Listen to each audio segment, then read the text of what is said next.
तैयार हो गया, याद आया भीष्म पितामह का, तो पांडवों को लेकर के भीष्म पितामह के पास पहुंचे। पांडवों से कह दिया पितामह को प्रणाम करो। पांडवों ने सभी ने पितामह को प्रणाम किया। पितामह प्रणाम।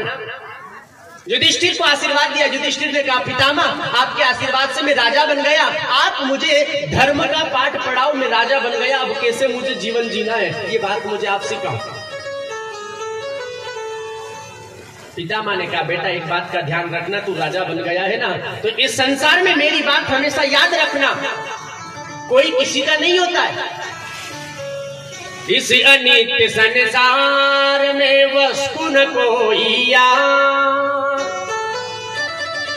बेटा बेटी भाई पत्नी सब मतलब के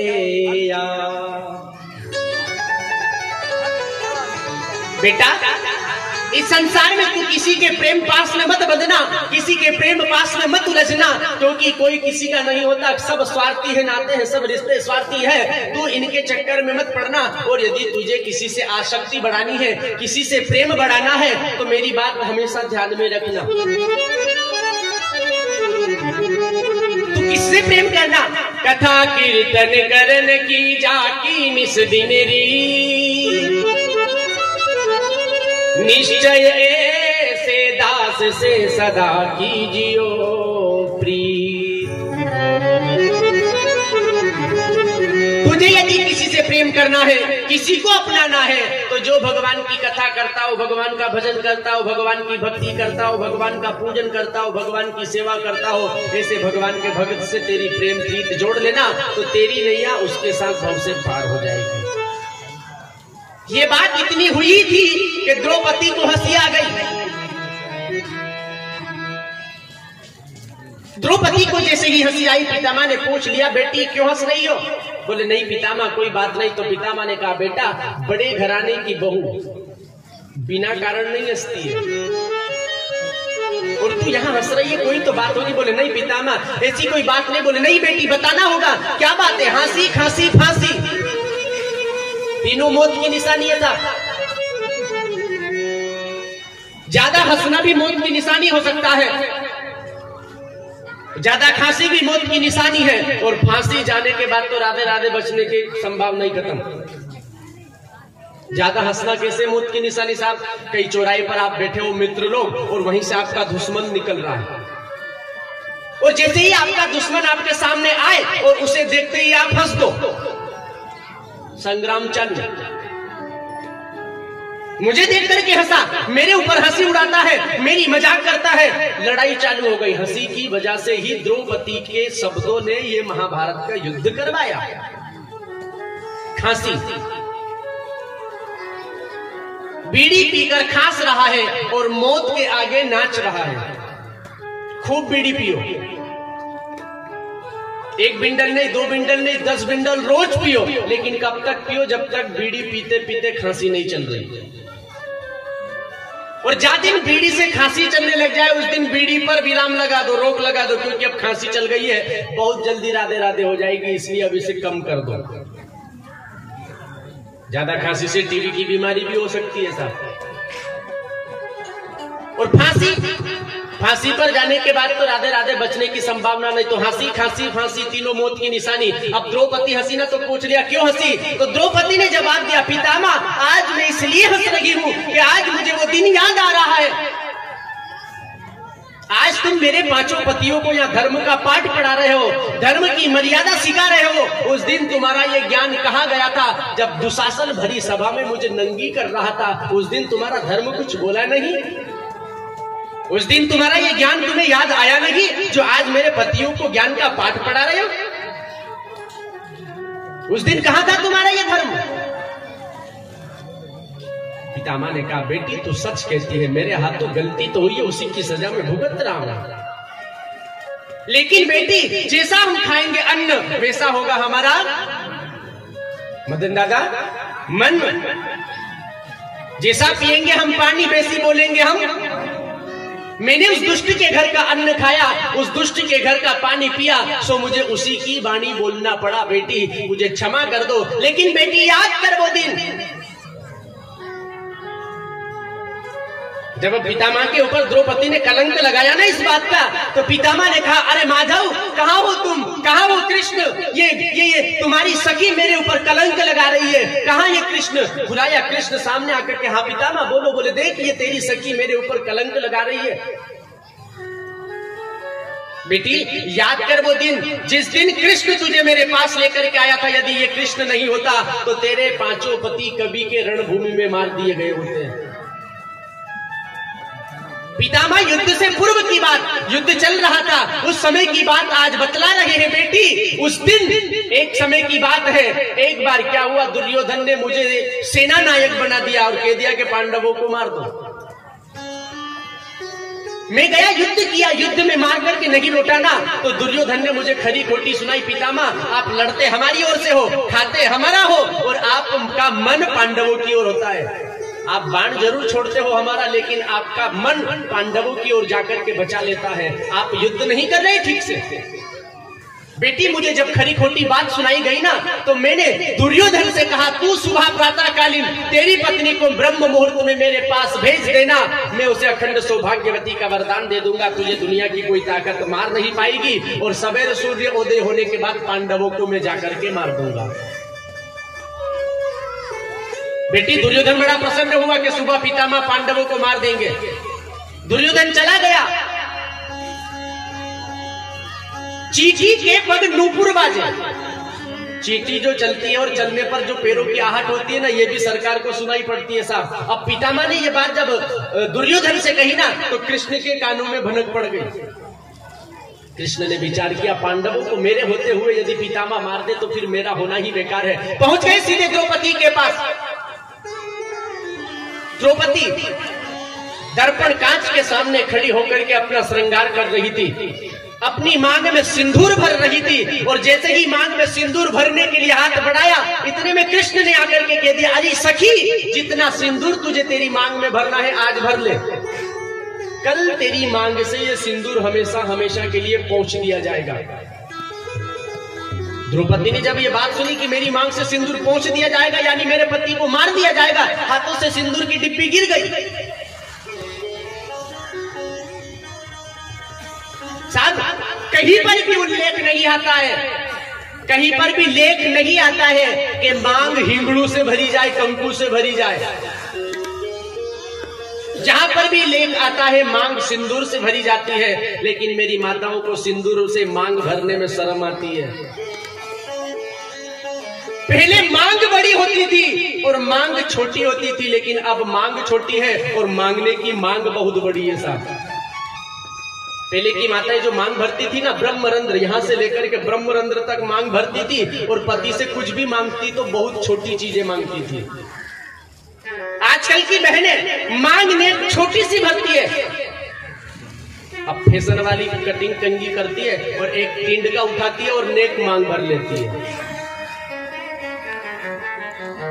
मांग छोटी हो गई और पति से मांगने की मांग बहुत बड़ी हो गई। पहले मांग बड़ी होती थी, मांगने की मांग छोटी होती थी, लेकिन अब मांग भरने की मांग छोटी है और मांगने की मांग बहुत बड़ी है। समझ रहे होंगे मेरी बात को मदन दादा? मांगने की मांग बहुत बड़ी है, एक छोटी सी मांग भरती। और एक बात बतला दूं मेरे बहन भाइयों, पत्नी जितनी बड़ी मांग अपने पति के नाम की भरती है, पति के ऊपर आने वाली उतनी ही विपत्तियों का विनाश होता है, उतना ही संकट उसका टलता है।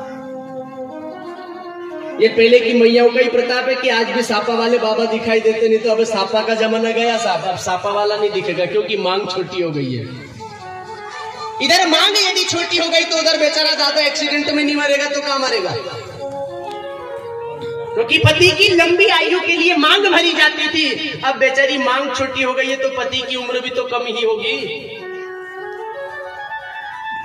सिंदूर का बहुत बड़ा प्रताप है साहब, सिंदूर से मांग भरी जाती है। एक बार क्या हुआ, ध्यान दीजिएगा, समय 2:30 बज गए हैं, तो ध्यान दीजिएगा। भगवान श्री कृष्ण ने द्रौपदी से कहा, जितना सिंदूर तुझे अपनी मांग में भरना है आज ही भर ले, ये सिंदूर तेरी मांग से सवेरे पहुंच दिया जाएगा। द्रौपदी ने प्रणाम किया। माधव ये क्या बात कर रहे हैं? कौन है जो मेरी मांग से सिंदूर को पहुंच देगा? बोले ये सब बात का विषय है। यदि तू अपने सिंदूर की रक्षा करना चाहती है तो ये सब काम छोड़ और मेरे साथ चल। अर्धरात्रि होने वाली है। शाम पड़ रही थी, शाम को श्रृंगार कर रही थी। कृष्ण ने बात कही ना, तुम सब काम छुड़वा दिया और लेकर के चल दिए। चल मेरे साथ। उसी अर्धरात्रि की बेला में भीषण की लगी समाधि थी। मन प्रभु चरणों में लीन हुआ, उस जगह न कोई व्याधि थी। पितामह ध्यान करने के लिए अपने परमात्मा का बैठे हैं और विचार कर रहे हैं कि अब ना जाने सुबह क्या होगा। दुर्योधन की पत्नी यदि आ गई और मैंने अखंड सौभाग्यवती का वरदान दे दिया तो सुबह मुझे पांडवों को मारना होगा। विचार कर रहे हैं। इतने में क्या हुआ, द्वारिकाधीश कृष्ण द्रौपदी को लेकर के चले। जल्दी चल। अब जल्दी चलने लगी ना तो चलने पर चप्पल की आहट होने लगी। हम चलते हैं तो चप्पल की आवाज आती है कि नहीं? अब चप्पल की आहट होने लगी ना तो कन्हैया ने कहा, द्रौपदी, हे पांचाली, ये चप्पल अपनी निकाल, कोई जग जाएगा। तो चप्पल निकलवाई और अपने पीतांबर में लिपेट करके अपनी काख में दबा ली। नंगे पैर चल। आगे आगे कृष्ण, पीछे पीछे द्रौपदी। और भीष्म पितामह के द्वार पर जाकर के पहुंच गए। अर्धरात्रि के 2 बजे की। अब भीष्म पितामह ने तो कह दिया था दुर्योधन को अपनी पत्नी को भेजना, तो दरवाजा तो खुला ही था। ब्रह्म मुहूर्त होने ही वाला है, उससे पहले ही द्रौपदी को भेज दिया अंदर। जा और जाकर के पितामह को प्रणाम करना बतला दिया। सारा वृत्तांत जाकर के द्रौपदी ने प्रणाम। पितामह प्रणाम। पितामह ने कहा, अखंड सौभाग्यवती भव। द्रौपदी ने कहा, पितामह क्या कहते हो? लोग तुम्हें सत्यवादी कहते हैं, तुम्हारे सत्य की दुहाई देते हैं कि भीष्म पितामह सत्यवादी था, लेकिन तुम झूठ बोल रहे हो। तुमने तो सुबह मेरे पतियों को मारने का वचन दिया है और अब मुझे अखंड सौभाग्यवती का वरदान दे रहे हो। भीष्म पितामह ने जैसे ही आंख खोली तो देखा सामने द्रौपदी बैठी है। बेटी, ये वरदान तो मैं दुर्योधन की पत्नी को देने वाला था, लेकिन तू यहाँ कैसे आ गई? एक बात खटकती है बेटी, हैरान है जिसने कर डाला। बतला दे बेटी, कहाँ छिपा तुझे यहाँ लाने वाला। बेटी, तू यहाँ अकेली नहीं आई है, कोई तुझे यहाँ लेकर के जरूर आया है। मुझे वो बता दे, तू तेरी मर्जी से नहीं आई है। भीष्म ने जाकर जब देखा जोड़ी का दृश्य निराला था। पीतांबर का घूंघट ओढ़े हुए वहां खड़ा मुरलिया वाला।